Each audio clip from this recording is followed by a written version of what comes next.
A late Roman recruitment manual survives. Its opening pages assert that Romans no longer recruit Romans. The work is Epitoma Rei Militaris. The author is Vegetius. Its compositional window runs somewhere between 383 and 450 of the Common Era. The precise date is disputed. The pattern the document records does not depend on resolving that dispute.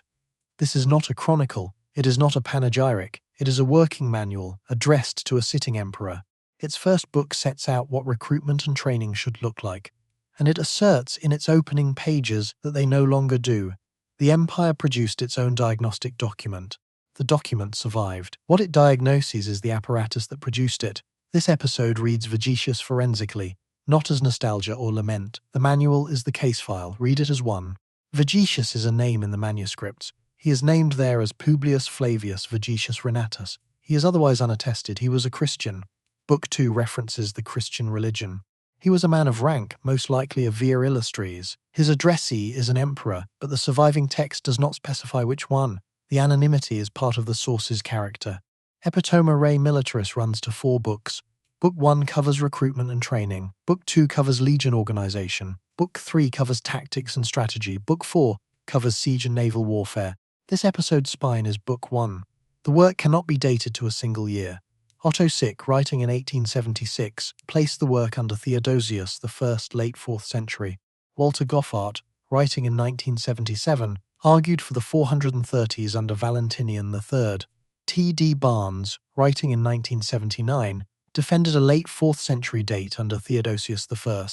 N.P. Milner, writing in 1996, proposed a window of 383 to 450 and favoured Theodosius II. 4 readings, 4 addresses, 4 dates. The diagnosis Vegetius offers holds under any of them. One cross-witness narrows the window further on, at least one reading. Themistius was a Greek orator and senator at Constantinople. He served Constantius II, Julian, Jovian, Valens, and Theodosius. His oration 16 dates to 383 of the Common Era. It addresses Theodosius on the recruitment situation and the Gothic settlement of the previous year. The Constantinopolitan elite reading is preserved in the speech. Themistius is not Vegetius, but under the early end of Milner's window, the 2 writers overlap in time. Themistius and Vegetius, taken together, place the diagnostic awareness inside the period under at least one dating. This is what we have. A working military manual produced inside the system it describes, an imperial address whose addressee the document does not specify, and an independent Constantinopolitan voice corroborating the diagnostic frame. On at least one reading, the document was produced, the document survived, the dating dispute does not collapse the diagnosis. What does a system do when its own documents describe what it can no longer perform? The system kept producing the document. Vegetius opens Book 1 with a complaint. The discipline of the ancients had fallen away. In his phrasing, what had been a science had been allowed to fade through carelessness. The complaint is the document's premise. Vegetius writes what the recruiting base ought to be. By his lifetime, that base has already contracted beyond his specifications. He addresses an emperor who, the manual assumes, will recognize the diagnosis.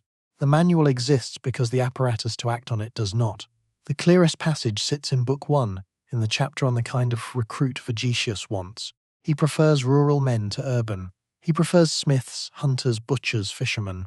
He prefers men whose work has trained their bodies before any drill instructor reaches them. This is a recruiting base of free rural smallholders. It is the population the late Roman state had spent a century failing to protect. Diocletian's Eugatio reform of 297 tried to count that population. From 312 onward, the Codex Theodosianus legislates against the flight of the men who executed the count. Senatorial estates absorbed the rural producers below the curial class. This cluster has traced both processes elsewhere. By the time Vegetius writes, both have been running for a century or more. Book 1's other specifications confirm the assumption. Vegetius wants recruits of roughly 5 Roman feet 10 for cavalry. He prefers cold climate men to hot. He prefers free men to slaves and rural men to urban. Every standard in Book 1 points to a population the state was no longer reliably producing. The state did not act on Vegetius's specifications. It legislated against the symptoms. In 368, Valentinian and Valens issued the Theodosian Code, Book 7, Title 13, Law 5. The law placed the recruitment burden on landlords, where the labour had concentrated. In 381, Gratian and Theodosius issued the same code at Book 7, Title 13, Law 10. It prescribed burning for men who maimed themselves to evade military service. Honorius later commuted the penalty. In 382, Theodosius admitted entire Gothic populations under treaty as federate troops. The recruiting problem was outsourced, not solved. Hugh Elton's Warfare in Roman Europe of 1996 traces the federate composition of late Roman armies. A.D. Lee's War in Late Antiquity of 2007 synthesizes the social history of recruitment in the same period. Both readings converge on one outcome. Adrianople in 378 had killed Valens and most of the Eastern Field Army. By the late 4th century, the army Theodosius commanded was no longer the army Book 1 describes. It was a force of federate units, recruited barbarians, and frontier auxiliaries paid in cash or in land.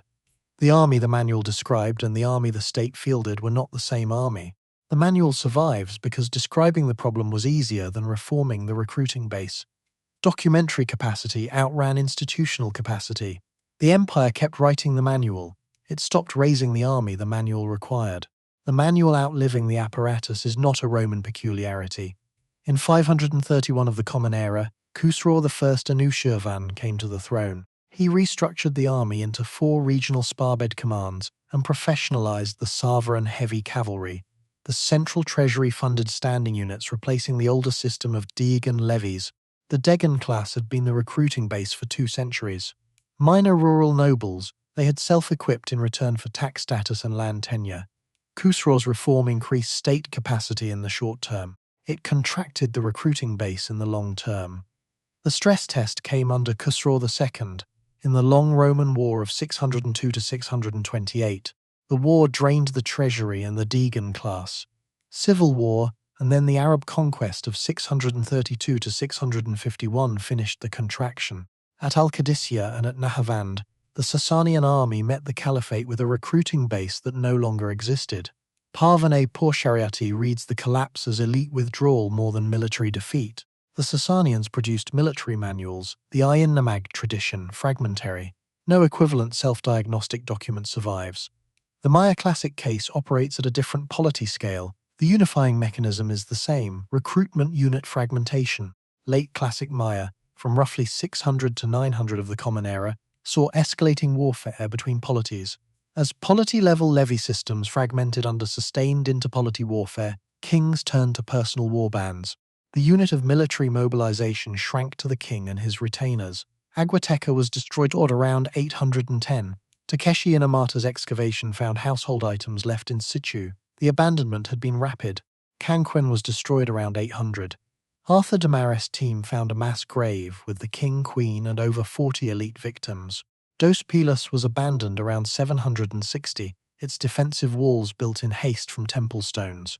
The mass armies of Maya cities were no longer being raised. What remained were elite warbands, recorded in inscriptions by the names of their captives. 3 civilizations, 3 continents, 1 structural outcome. The signal recurs. The pattern can be named. Call the pattern this. When manuals outlive the skills they describe, a state's documentary capacity can outrun its institutional capacity to act. When that happens, the documents become forensic evidence. They record a process the state itself has already lost the ability to interrupt. This is not decadence, or forgetting, or hypocrisy. It is documentary capacity persisting after the apparatus that produced it has been reduced. The state has named its own decline. It does not retain the capacity to act on what it named. Rome produced Vegetius Epitoma Rei Militaris. Sasanian Persia produced the Ayin Namag tradition. Late classic Maya elites recorded their captives in stone. Each documentary apparatus outlived the institution that could have acted on it.